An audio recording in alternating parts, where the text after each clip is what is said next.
Sons of Anarchy gave closure to its main characters while giving the title club a new leader, but if the show ever expands with a prequel series, I really hope it answers this big question left by the main show.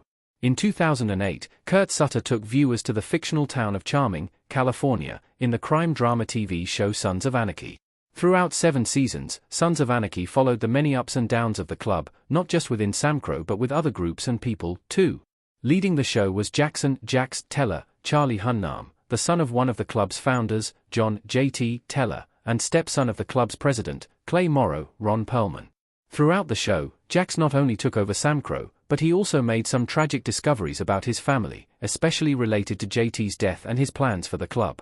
By the end of Sons of Anarchy, those involved in JT's death paid for their many crimes and so did Jax, but if the show ever expands with a prequel series, I hope it answers this question about JT and the club's past. A Sons of Anarchy prequel series can answer how Clay and Gemma's JT betrayal began. Clay and Gemma were responsible for JT's death. JT formed the Sons of Anarchy Club in 1967 with his best friend, Piermorne Piney Winston, when they returned from the Vietnam War. Seeing how the country had deteriorated since they left and facing discrimination and economic hardship, JT and Piney formed the club with the intention of rediscovering the feeling of brotherhood they found in Vietnam. In addition to the clubhouse, JT also took over the automotive repair and garage business with Clay, who would go on to betray him years later. JT died in November 1993 when he was riding his bike and was hit by a semi-truck and dragged 178 yards. JT lived for 2 days before dying from his injuries, and so Clay became SAMCRO's new president.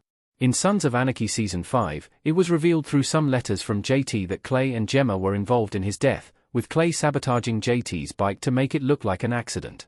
In Season 6, Gemma told Nero, Jimmy Smits, that JT was constantly traveling to Belfast while their youngest son, Thomas, was dying of a heart defect. Gemma admitted to hating JT after Thomas' death for not being there, and that by then, she and Clay were already together.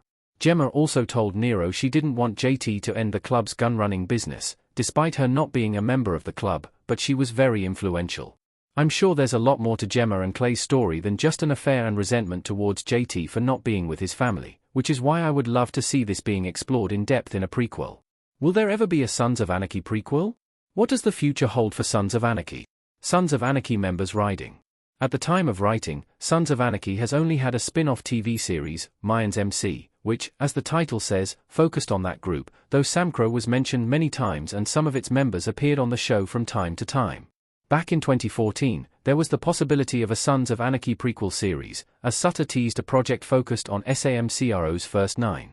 As such, the show would have been set around the time of the Vietnam War, and it would have been a miniseries, via Nerdcore Movement.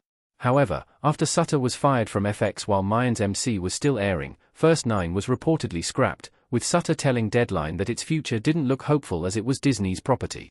Unless Sutter and Disney reach an agreement, the world of Sons of Anarchy might not expand anytime soon with either a prequel nor sequel series, leaving many questions about SAMCRO's past and future.